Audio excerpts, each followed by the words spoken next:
Are we live, Lauren Taylor? We are live, Dr. Cohen. We're live with Gross Anatomy Podcast, where we explore the sights, smells, and sounds of medicine, how it relates to movies, TV, books, podcasts, and the world around us. And I am Dr. Jason Cohen. And I'm Lauren Taylor. And today we have a very special guest, someone that's accomplished a lot at a young age. She's a doctor, a consultant, and we're going to get into all of that. So we're very excited to have her. Sarah Rabb is on the show. Welcome, Sarah. Thank you so much for having me. I'm super excited to chat all things medicine and pop culture related. So I, unfortunately or fortunately, I'm somewhat stuck on social media. I'm all over. And I guess you popped up in my algorithm, and I was like, wow, we have to have this person on. You have a lot in common, and you have a lot you can learn from Sarah, I think, after watching a lot of her videos. Yes, but before we even get into it, do I detect some kind of accent? Yes, I am from the other side of the world, coming live to you in Melbourne, Australia at the moment. So forgive me if you struggle to understand some of what I say.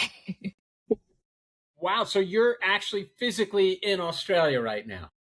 Yes, moved here when I was 7 from Malaysia and have been here ever since, and I love it. Wow, what time is it there? 11:30, so not too bad. I think Lauren has it worse than I do. Yes. I was saying how I was naive. I forgot to check the Australia time zone, but she was nice enough to join us. But yeah, it's 9:30 where I am, 6:30 where Dr. Cohen is. We're all over the place. Yes, exactly. Well, thanks for joining us. I really appreciate that. No worries. So you're a doctor? Yes, I am. You're a medical doctor?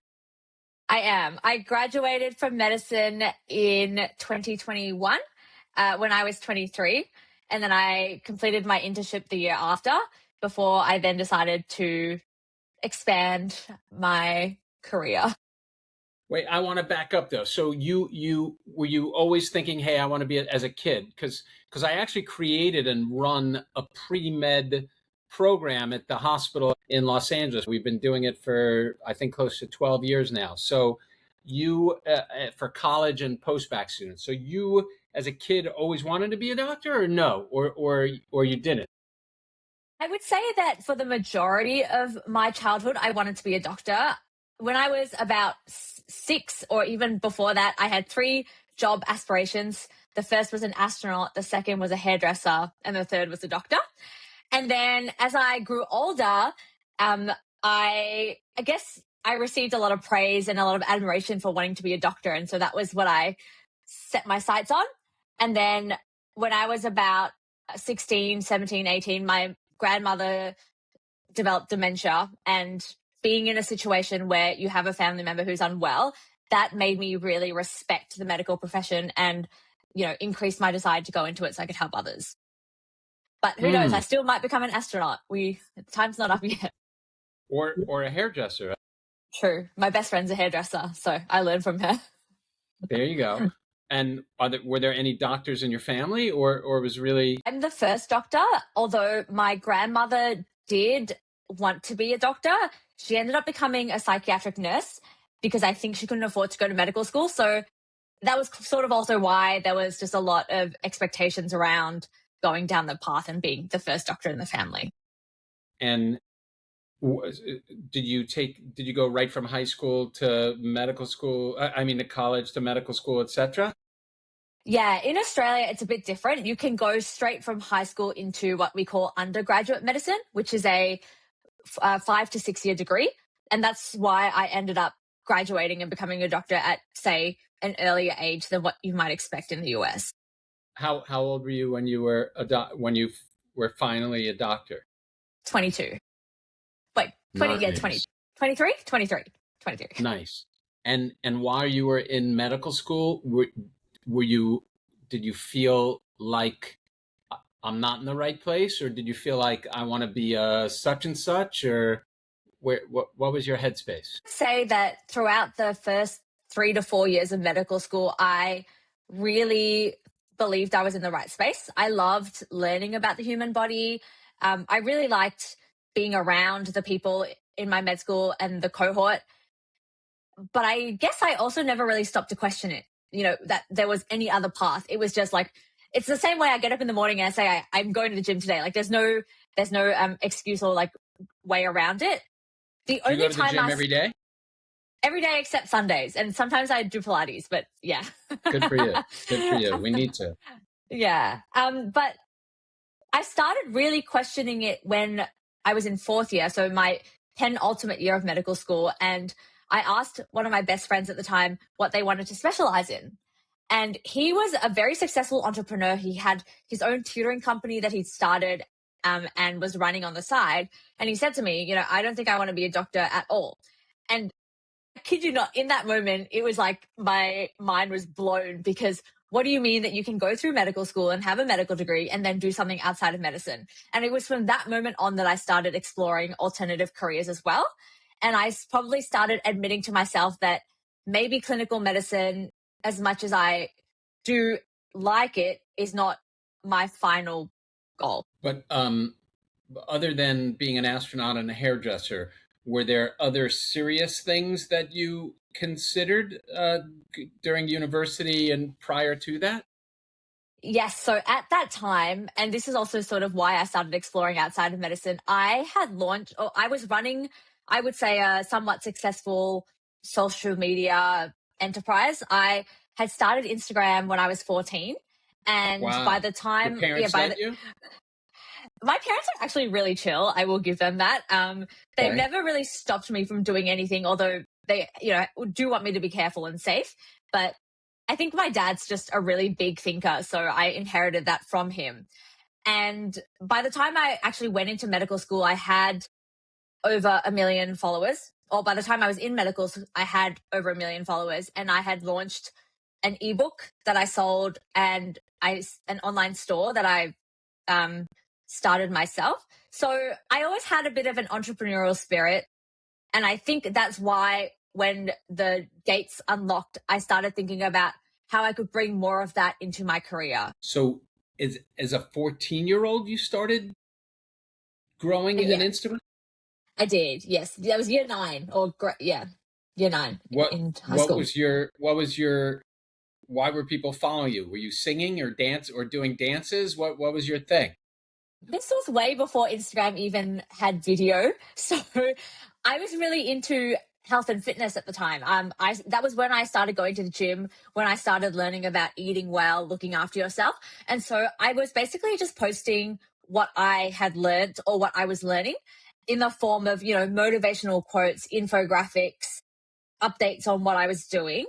And people really enjoyed that and they really resonated with it. And that's what led to me writing an ebook about my experience with nutrition and some of the recipes that I had created in the kitchen. And then it just went from there. What's your ebook called? It is no longer existent. So nobody try and search for it.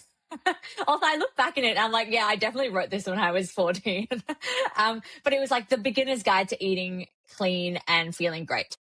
You wrote it when you were 14? Probably about 14 to 15 or 16. Around those, yeah. She's business savvy. So that's my question. So even though you have this business side of you at like 14, it's showing, it's emerging. Did your parents still encourage you to be a doctor? Like, did you feel pressure to become a doctor? Because I feel like Dr. Cohen kind of did. Never getting a break and just having to go through medical school and wishing he took more time off and that kind of thing. So that's why I was like, I think you guys have some stuff in common. Yeah. I would say that my parents never sat me down and said, you have to become a doctor. But I also never went to them and said, I want to pursue entrepreneurship. I think it was the unsaid expectations, and not just of my parents, but, in high school, you'd have teachers, maybe not teachers, but you'd have people say, oh, it would be such a waste of your grades if you didn't do medicine. Why would you want to go into teaching, which is also what I considered at the time. And then even just society as well, right? You watch TV shows like Grey's Anatomy that really glorify or glamorize the life of a doctor. And so I guess my parents never had to say, do medicine or die. But I was just never, I was just like, I just assumed that that was what everybody wanted me to do in the first place. So much so that I believed it myself. And what do your parents do? So my parents are both lawyers. And my dad actually wanted to be an engineer, or no, a mechanic, I think, because he loves trains, cars, planes. But his father pushed him to be a lawyer. So that could also be why he never explicitly said, you have to do this, this, this. Guess what my father was? I'm going to guess a doctor. No, a lawyer. No? Oh, no way. Yeah. My dad was a lawyer, and Yeah. he said to me, he said, Jason, you could either be a lawyer or a doctor, but you're too nice and not street smart enough to be a lawyer, so you have to be a doctor. He didn't say it exactly like that, but that's kind of how he said it. That's But tough. you became, yeah. What's that? But you became a doctor. You I could have been an became- artist, but I you went became with a that. doctor. Mm-hmm. Yeah. And the ebook actually sold and made money, or It did surprisingly well, so much so that I took that money and bought myself a new car.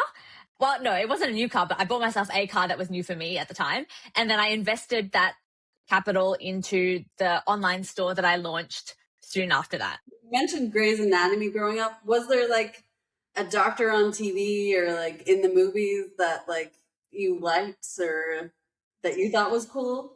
I mean, I love Meredith Grey. I think she's cool. I also learned now that Grey's Anatomy is nothing like real life, and there's not that much drama, no matter what profession you're in. But I think that was mostly it. I think I really do think that it was this perception that was created for me by the people around me. So like I said, I didn't know any doctors personally, but it was just the way everybody spoke about it. And, rightfully so, it is a very, what's the word? Like it's a very profound career in the sense that you're helping people in their most vulnerable times. And that also appealed to me as well, being able to be there for people like that. Yeah, I also like that like being a doctor is so easy to explain. You're just like, I'm a doctor. Yeah. Yeah. It's one word. Yeah. Yeah. so you wrote this ebook as a student, as a young kid, and then you said you started an online store or something? Yes. Yeah. At what age? So that was probably at about 16 to 17, my final years of high school. And that idea came about because, as I said, I was in this really like health and fitness focused stage of my life. And I wanted this protein bar that had been released in the US. It's called Quest bars. I don't know if you are aware of them. Sure. Yeah. So they were probably like the first ever protein bar that really made an impact, really did the rounds, but I couldn't get them anywhere in Australia. And so I wanted to import them, but of course to import them from the US to Australia, you'd have to buy them at, wholesale volumes. And so I said, okay, I probably don't need like one whole carton or one whole container of Quest bars. So maybe I'll sell them on. And that's where the idea for the online store was born. And then I just added other products that sort of fit within that remit. Wow. How did you know how to do that? Trial and error. I always say this, and now it's Claude, but like give me 2 hours with nothing but a problem to solve and Claude, or at the time it was Google, and I'll let you know what I come up with. Wow. And so you had to get it delivered, and then you'd have to ship it and all that stuff? Yeah. It's a big process, but it was fun. It was really fun. And how long did you do that for? I did it up until sort of the first year of med school, and then I decided that I should probably focus on med school. So I ended up closing it down after that. Yeah. Wow. So 4th year, you said you had that aha moment when that guy said, I'm not doing this. Yeah. So what did you do? So it was then that I started to be more honest about the things that I liked about medicine and the things that I didn't like. And I just sort of talked to some people. I had a friend who became a consultant, and I learned a little bit about that. That seemed really appealing to me. And then I also started developing a product for my new audience or my new niche online, which was study and productivity tips at the time. So that was also running on the side. And then when I graduated from med school, I applied for a consulting role, which started the year after my postgrad first year. And I got it. And so that was the next step then that I knew was coming. Was there anything in when you do your rotations as a medical student, was there anything that you were like, I love this, or nothing really spoke to you? So there were 2 rotations that stood out. One was surgery because, from Grey's Anatomy and everything, I had this dream that I was going to become a general surgeon. And then I did the rotation and it wasn't perhaps what I expected. So that killed that dream. And I will say that was quite a pivotal moment for me as well, because I spent my whole life, well, not my whole life, but I spent a long time being like, I'm going to become a general surgeon. And I know that it takes this many years of medical school, this many years of residency, and this many years of specialty training. And the path is so clear. And then doing that rotation and realizing I actually don't want to do this left me sort of, oh man, like, what do I do? What is my path? I don't know the path. Then the other rotation, Meredith Grey. I did. I literally just wanted to be Meredith Grey. Right. And then I did my psychiatry rotation, and I loved that because I felt like it was the only rotation where I wasn't too stressed to spend time and care about my patients, which doesn't sound the most positive, but is sort of the reality of what it's like sometimes. And were you nervous? Were you scared? Were you freaked out? Were you like that's a big deal to say, hey, I'm not doing this? It was. I talk about this a lot, and I think maybe not in the initial phases. The initial phases was just a bit more, I guess, curiosity, like maybe I'm wrong, maybe I can tough it out. But when I went to consulting, like when I made the switch and it was sort of like set in stone that I had left clinical medicine, there was a lot of, I would say, grief, because the life that I had planned out for myself wasn't going to eventuate. And that grief also sometimes still comes up when I see my friends in medical school who are now almost finished their specialty training and almost, becoming the equivalent to an attending, right? Just like seeing how, and I don't want to say that their whole life is easy, but seeing how easy it was for them to just follow the defined path. Whereas I'm at 28 years old, still trying to kind of work out where I'm going to go. The grief comes back a little bit because I just don't know. But that being said, it's still exciting trying to work it out. And I do believe that making the switch earlier just meant that I had more time to work it out than, say, putting it off and making it when I'm older. Yeah. So you didn't even apply to a match for residency. You decided not to do any of that? Yeah. So in Australia, I think it's a bit different. I did my internship, which is your first general year, and then you can apply for specific residency tracks like, like general practice or surgery or physicians. I left after internship. So yes, I didn't pick a specialty in the end. That's amazing. I'm a little speechless about all of that. I can't imagine at my stage, where I am, I couldn't imagine. It's super courageous to after college and medical school to then say, I find that's incredibly brave. Thank you. Thank you. I would say that that's probably one of the first times anybody said that to me, to my face. So that is really nice to hear. Why everybody says it's stupid?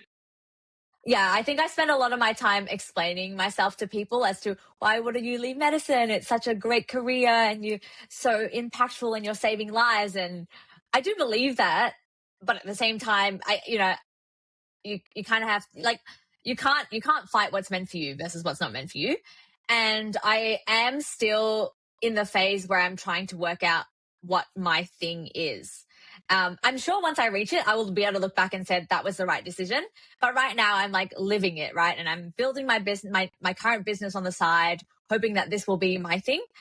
But but it is sometimes still a little bit scary when you're in the thick of it.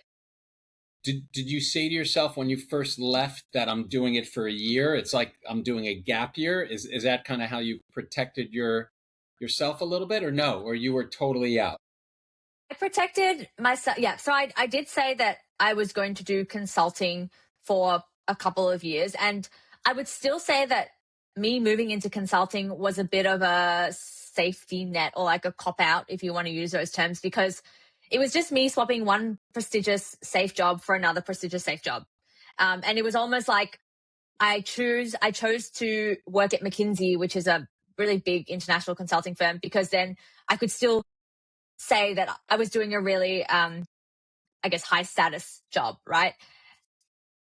So I think when I first made the leap, I was under the pretense that this new career, this new shiny, safe career that I was going to follow would be my thing.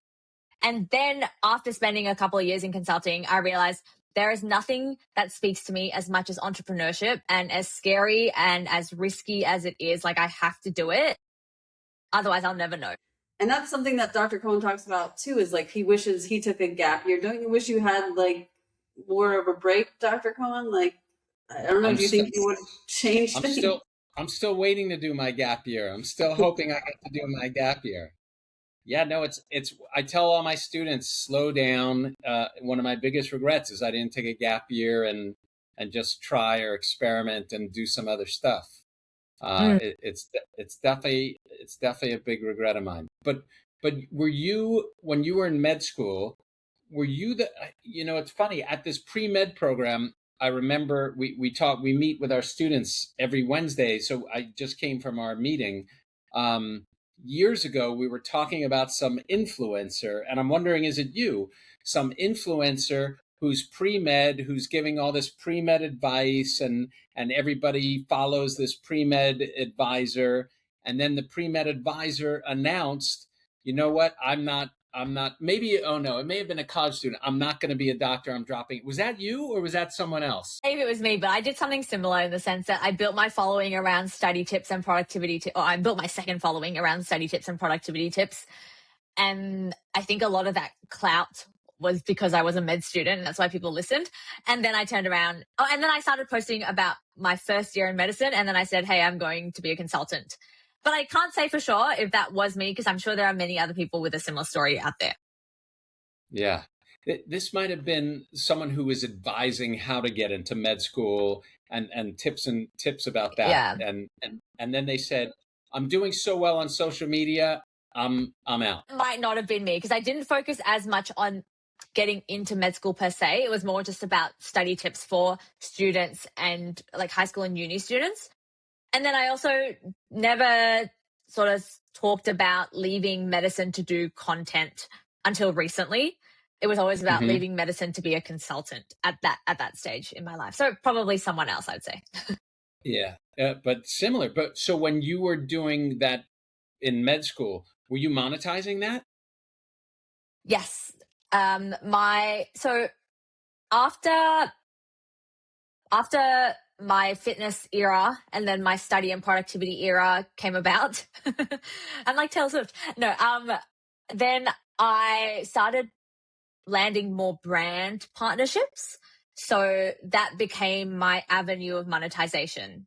And were you monetizing the study thing too, or that was more just gaining followers? And I had a digital course on the side that was all about study tips and lifestyle, productivity, time management. I would say that I didn't really push that as much as I could have. With the knowledge I have now, I realized I was only really doing the tip of the iceberg to market that. So the majority of my income from my personal brand was more from partnerships with, like, say, Apple, Microsoft, the big names. Yeah. What inspired you? How did you figure out how to do that? What gave you the idea to do it? How did you learn how to do it? All my businesses have really been built off the back of the questions that I get from my audience. So, even with the ebook, it was built from people sending me DMs saying, how should I do this? What should I do about this? With the study course, it was about all the questions I get saying, can you create this for us? Like, do you have a course that we can buy, or where can I learn more from you? And so that's what gave me the idea to build it. In terms of how I actually built it, there's so many platforms nowadays. You can pick like Teachable, you can pick Masterclass. They're all very user friendly. I think the biggest barrier for most people is probably packaging it in a way that presents as useful. I think everybody has an area that they know really well and that people would pay to know that knowledge from them. It's just a matter of, how do you say it in a way that's useful that people actually want to pay for it? Wow. I'm in awe of you. Thank you. Well, are there a lot of questions you're getting asked currently? Can we ask to help us think of what you're working on now, or can you tell us a little bit about your next business venture? I can. So after a few years in that study and productivity space, I no longer really identified as a student because I had graduated from uni almost 5 years ago now. So I was kind of wondering what my next thing would be, as I said, and my next era. And the biggest thing that was staring me in the face was personal branding, because I have built a brand for myself on Instagram with over 1 million followers, on TikTok with over 1 million followers, on YouTube with like 50K. And now I'm sort of trying my hand at LinkedIn with 7K. And so after TikTok, I started to realize that it's probably not just luck and it's probably not just getting in at the right time. I think I have something here that people can learn from. And then when I started posting about my story as a doctor, leaving medicine, and my personal brand being the vehicle that let me do that, I got a lot of questions from doctors saying, how do you even show up online? Or how do you not be an influencer? How do you post without getting in trouble from the medical boards? How do you post without being unprofessional? So all those sorts of questions started to come out. And that's what's leading to my most recent venture, which is basically a personal branding system for doctors. Wow. So meaning marketing for doctors, or meaning doctors to find other revenue income streams or other careers, or a little bit of both? A bit of both. The personal brand is, as I said, the vehicle. So, a personal brand basically just means growing a following online so that you are known. The doctor is then free to do what they want with it. A lot of doctors will use it to bring in more patients or more referrals, especially as we know that patients nowadays are searching online more than trusting word of mouth. Some doctors are doing it because they like to do speaking gigs and they love getting up on stage and they want to nab that spot on the weekend TV. And then some doctors are just doing it because they genuinely want to educate and combat all the misinformation that we are seeing more and more of online. What do you like?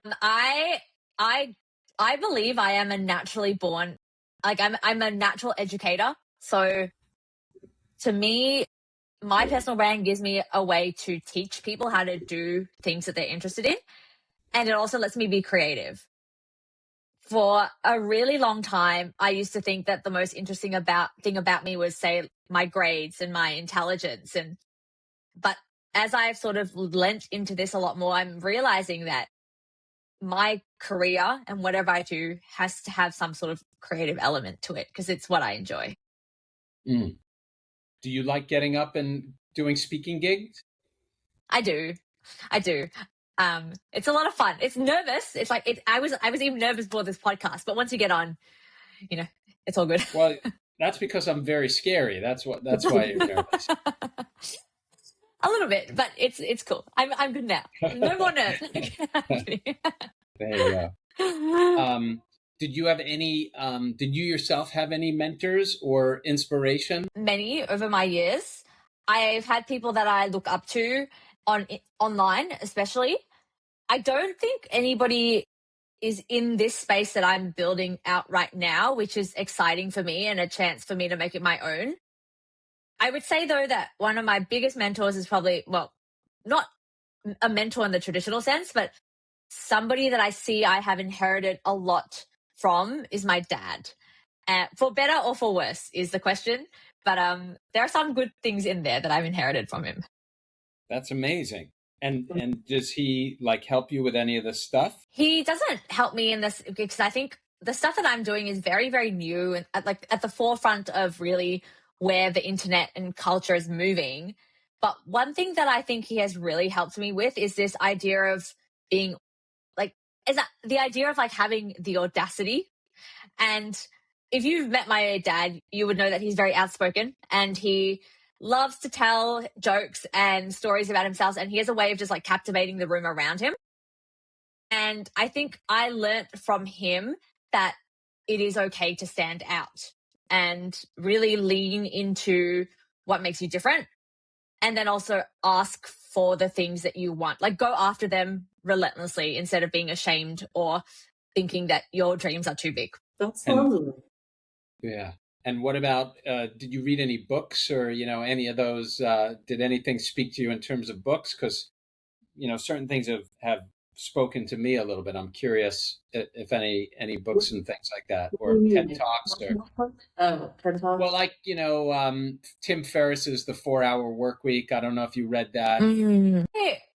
So I am a big believer in self-help books, podcasts, all that. I've tried listening to podcasts. I've tried reading self-help books, but I find that when I listen to those things, I get really anxious and I feel like I should be doing more, or I compare myself. So what I found to help me best is really just trial and error. Like if I want to learn how to do something, I will just do it and fail and try and fail.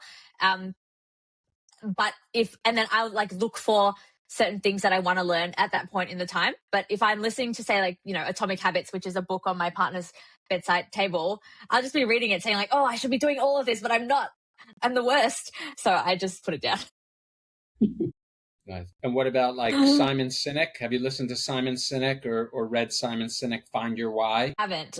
In terms of the creators that I really like to follow, that I get inspiration from about these things, Layla Hormozi is a big one of mine, a big inspiration.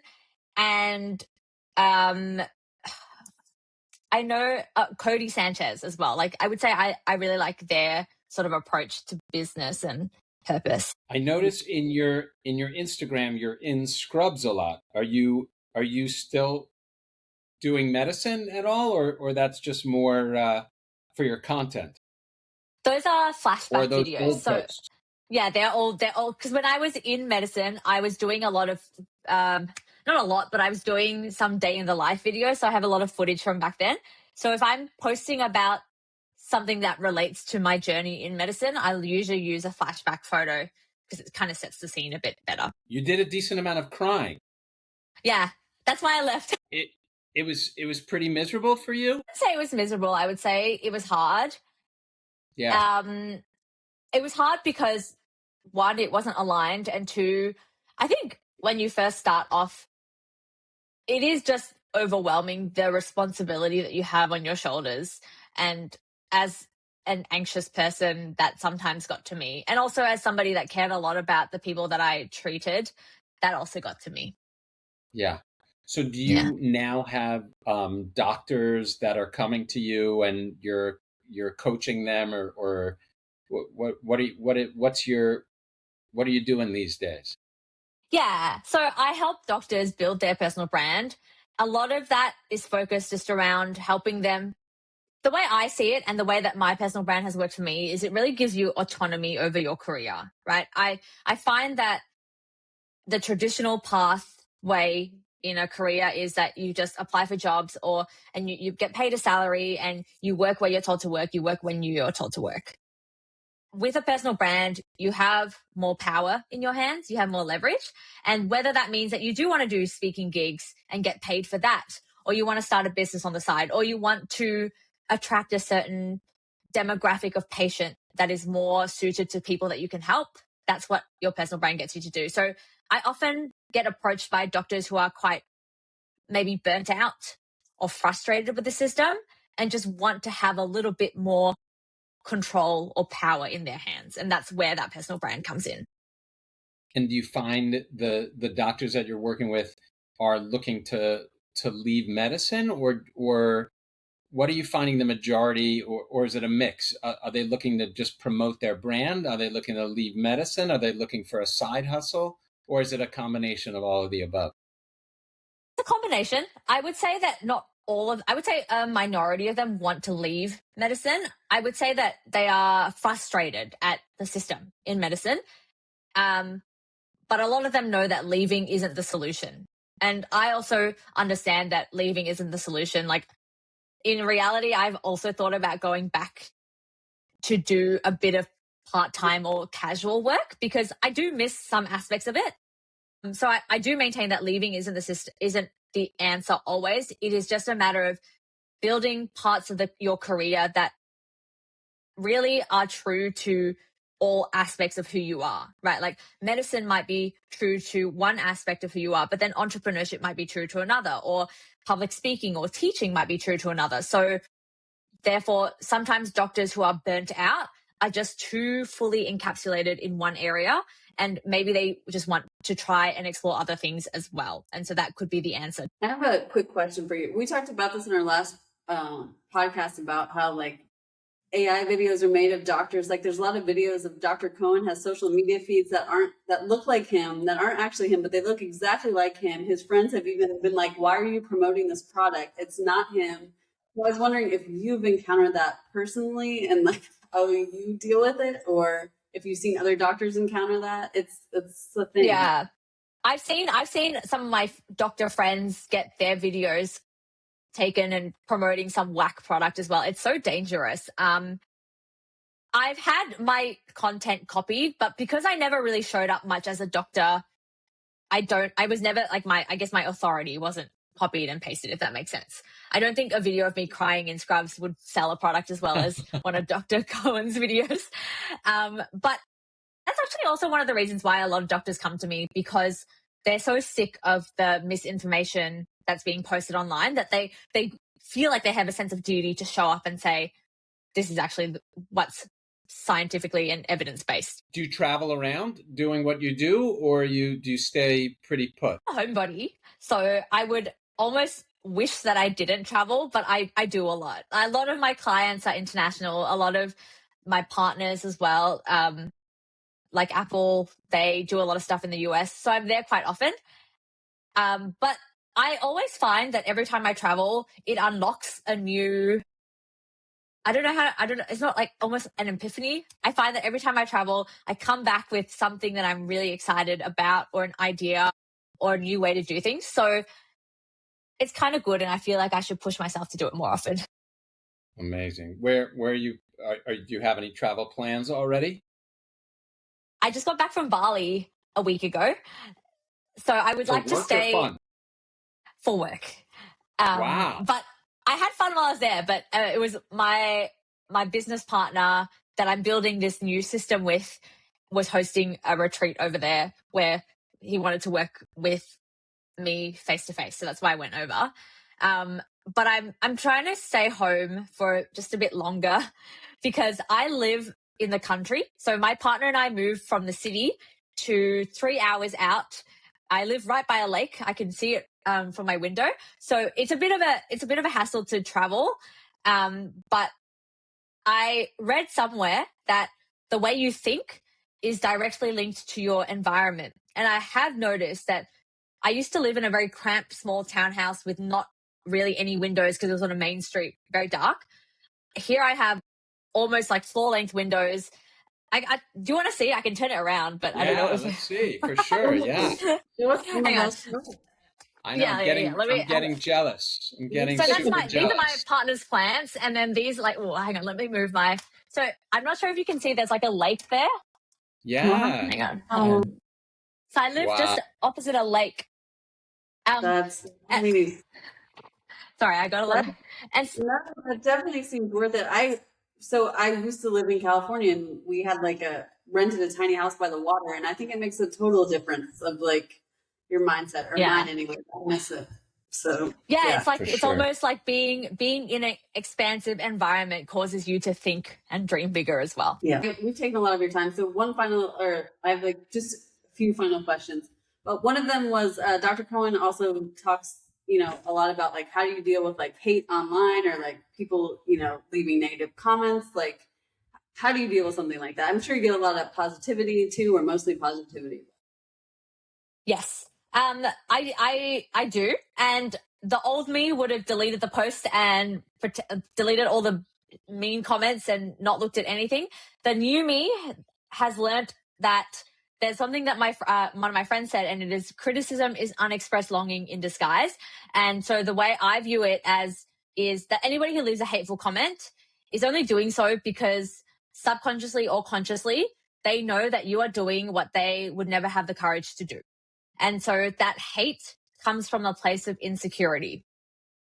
The other thing that I have learned, especially as somebody who is building a business, is that your message needs to be strong, and it usually needs to stand for something. And therefore, because you stand for something, you have to stand against something, right?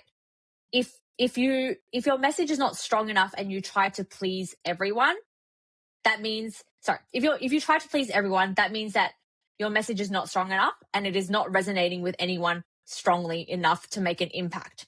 So if you do get criticism, it's actually a good sign, because it means that your message is distinctive, and it means that your message is reaching new rooms where there are people who think differently to you, and it is expanding beyond your immediate circle. So that's the way I see things. Like when I get a hate comment, I'm like, yes, my video went viral enough. My video went viral enough to reach the haters. Like, I'm doing something.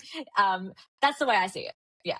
Unless, of course, That's it is valid feedback, in which case you take that on board, because we're all growing as people. Do you respond to the hate or you just ignore it? Depends on what it is. If it is something that is, personal, like, oh, I hate your hair, or I hate your clothes or whatever, no, that's not worth my time. But if it's something like, when I talk about leaving medicine and somebody says, oh, so you took a spot from somebody else more, that, you stole someone's spot.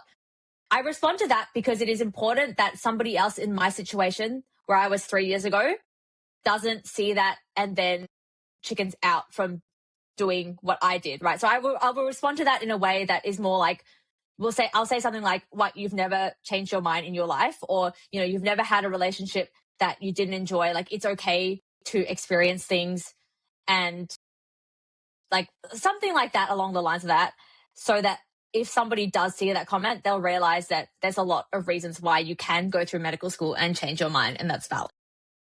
That's great. So if you had to say what you stood for, what would you say you stand for? Do you feel like you could sum it up? So my underlying my underlying mission, and to be fair, I should be able to do this because I help other people do it as well. But my underlying mission is to help doctors, especially, or anybody in a really professional, high-standing profession, find the courage to live life on their own terms and define success on their own terms. So right now, for me, that's very career focused, and that's probably a reflection of what I'm going through, right? But it can mean more than that. It can mean that you define success by how patient and generous and kind of a person you are, rather than how much you earn as an income. That's my mission in life, and my current offer is just one sort of aspect of it right now. Amazing. I feel like I've question number 2 already. Thank you. Yeah, you're amazing. I've learned. I've seriously learned a lot, and I'm very inspired, and I'm a little envious and jealous. I got to admit. Dr. Cohen, you said to me at the start of this that you wanted to be an artist, but you are an artist because you have a podcast. You're showing up on Instagram. That is art. Thank you. Well, that when people say, "Do I still do my art and stuff?" I say my creative outlet is this podcast. That's kind of my creative thing. Exactly. Thank you. I appreciate that. And then lastly, Lauren Taylor, what's our final question? So that's a great segue to our last question. We always ask, like, what are you watching, reading, something in the entertainment world that you want to recommend to our audience? Yes. Or discourage. Or discourage, yeah. Or hated, whatever you want. No, I loved, so I don't watch TV very much. I am much of a TikTok small screen fan, but my partner and I recently watched The Pitt, all 2 seasons. Yeah, I loved it because I think it really explained to my partner why I left medicine. Like, he probably didn't really understand it until he watched it, but it also made me sort of miss parts of it, which is actually what started the process of me thinking about going back. So kind of twofold. Yeah. And my goal is to get to that season 3 premiere because I really am a big fan. Like, it's probably one of my favorite shows to date. Well, Sarah Raff, thank you so much for being on the show. I really appreciate it. Yeah, we learned a lot. I'm going to soak all this in. Yeah, we really did learn a lot. We really appreciate your time. Thank you for joining us today on the other side of the world. Yeah. Thank you so much. It was great. That's it for this week. Thanks for listening to Gross Anatomy, and be sure to subscribe to our podcast so you can check out more episodes on the evolving sights, smells, and sounds of medicine. Gross Anatomy is not intended to be a substitute for professional medical advice, diagnosis, or treatment. Always seek the advice of your physician or other qualified health provider with any questions you may have regarding a medical condition.